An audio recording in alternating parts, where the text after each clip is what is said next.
அப்படிங்கிறத பாருங்க. எதெல்லாம் செய்யக்கூடாது அப்படின்னு கேட்டீங்கன்னா, அன்னைக்கு வாசல்ல கோலம் போடக்கூடாது,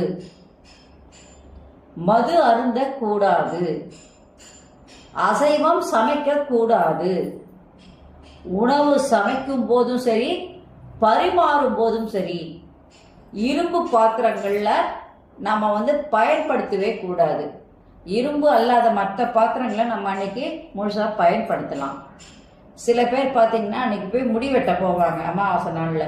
அந்த மாதிரி முடி வெட்டவோ மொட்டை அடிக்கவோ அன்னைக்கு செய்யவே கூடாது. சில பேர் பார்த்தீங்கன்னா நகத்தை வெட்டுவாங்க. நகத்தை வெட்டுறது கூட அந்த அமாவாசை நாள்ல செய்யவே கூடாது. சுமங்கலி பெண்கள் முக்கியமா அன்னைக்கு தினத்துல விரதம் இருக்க கூடாது. சுமங்கலிகள் எள் தண்ணீர் இறைக்க கூடாது.